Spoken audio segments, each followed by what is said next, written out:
Soda, as American as apple pie and baseball. A bubbly, refreshing, and harmless drink. Right? Wrong.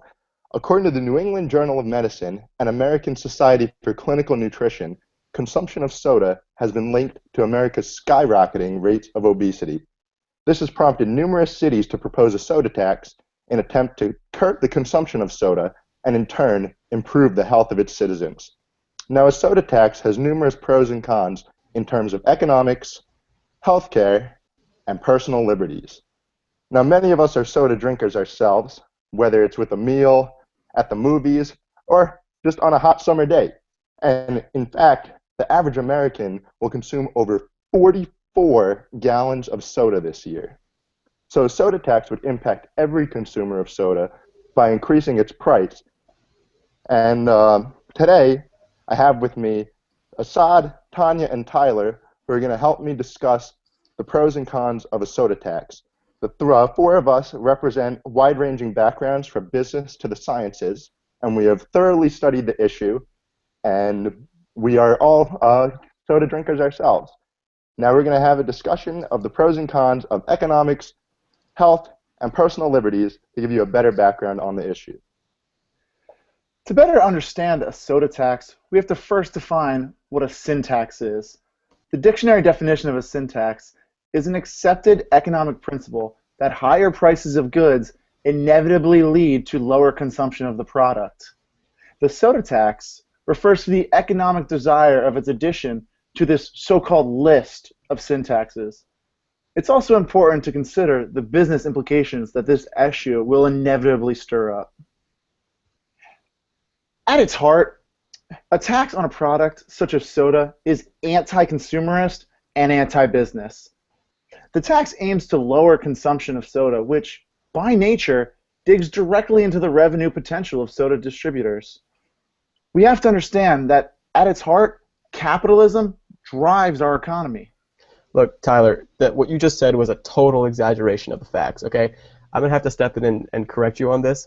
The New England Journal of Medicine did a study on this because it's such a hot issue, and they found that while consumers will be affected, they will buy less soda and therefore make the law, actually work. The companies won't be as affected, and it's basically a trade-off of much less soda consumption by maybe the obese, but the companies won't have as big of an effect and won't see it too much on their margins. So that's according to a study done there. Now, Tyler, there are numerous other industries that have sin taxes, especially on cigarettes and alcohol, and these companies have managed to thrive despite the tax. Don't you think it would be the same for soda? That's a good question, Marcus. The soda tax, at its heart, would fundamentally stifle the market, allowing for the possibility of less potential competition and a higher monopoly on the market than current companies already possess. With no higher-end competition, ultimately, the consumer is the one who loses out the most, rather than the corporations. Now, while it's clear that no two economists will ever agree on one single outcome, it's clear that the basis of this tax is to curb consumption of soda for the caloric benefit of the consumers of the beverage, much in the same way it's for alcohol and tobacco. Next, a tax on sodas and carbonated beverages may have an indirect effect on reducing health problems in America. First, drinking beverages that are sugar sweetened has been proven to have a causative effect on diabetes, obesity, and heart disease. For example, type 2 diabetes, which is a lifestyle disease, is caused by the body not being able to take in the extra glucose in your blood. Now, the average amount of sugar in one can of Coke is 39 grams, which is a ridiculous number because the recommended sugar intake by the World Health Organization is 25 grams of sugar on a daily basis. So now, taking those numbers into account, and without taking other aspects of your diet into account, drinking one can of soda every day automatically places the average person at a risk of consuming extra amounts of sugar. Now, combined with a lack of physical activity, extra glucose gets stored in your body as fat, which leads to obesity and extra weight gain. Tanya, leading right into my point.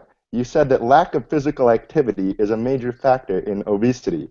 So there are two factors in obesity, what you eat and your daily lifestyle. And according to the Mayo Clinic, the average adult needs over 150 minutes of physical activity a week. And if they don't get this activity, they're going to put on weight. Now, with our typical lifestyle, we're sitting on the couch watching TV, or we're at work, we're in front of a computer and sitting in a chair all day. And this makes it really hard to get the exercise required. Additionally, people get calories from things other than soda. What about ice cream, chips, cookies? Why don't we tax them as well? If we start with soda, the tax will just go too far until everything we eat is taxed. Tanya, I have a question too.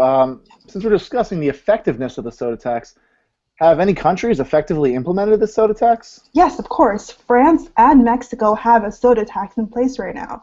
For example, in Mexico, according to a recent Bloomberg article published a few months ago, after having a soda tax in place for 1 year, the consumption of soda went down 12%. And the same study found, in addition to drinking less soda, Mexicans were also drinking more water. Now, Marcus, in addition to this money collected from the tax, there were programs that were actually funded to increase people to participate in physical activities and to prevent obesity. Okay, so we've heard from both sides about the health benefits of this tax, but I kind of wanted to transition over. Now, personal liberty is very important when discussing any law. So, Tyler, I wanted to get your take on this first and understand the personal liberties aspect of this soda tax. Thank you, Assad. This issue is distinctly an infringement on personal liberty. In the case of Griswold versus Connecticut, the Supreme Court decided that individuals have a right to privacy and that the government should not intrude into the private matters of each citizen. This soda tax would go directly against this idea. Each person has a right to make their own decisions about their own individual lives.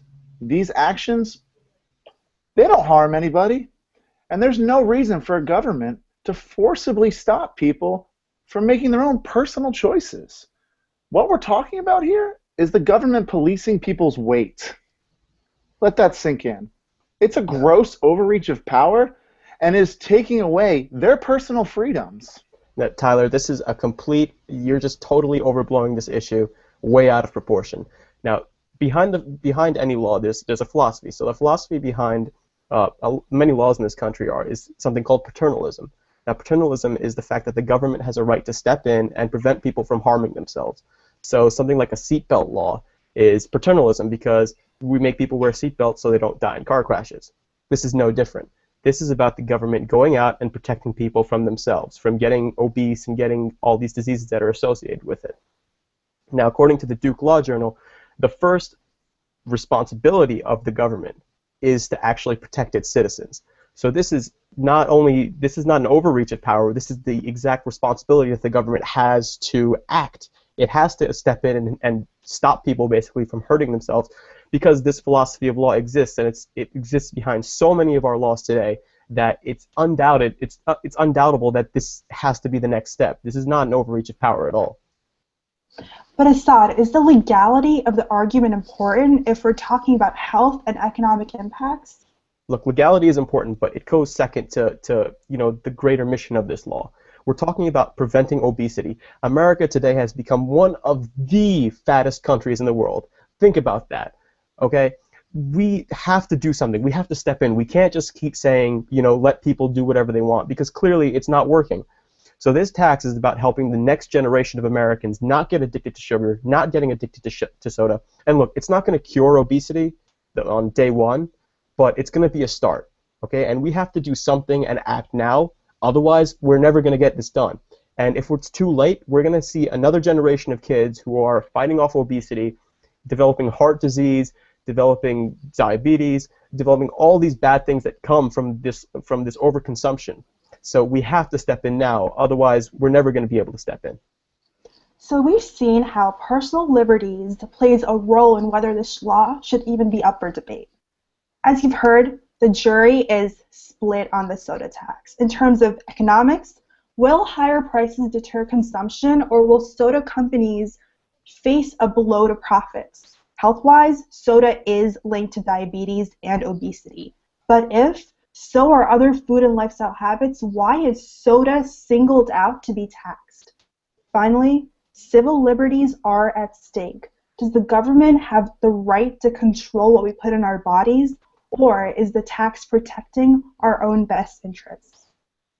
So think about this. Next time you're at a McDonald's and you see an obese person ordering a supersized soda, ask yourself, should we tax this?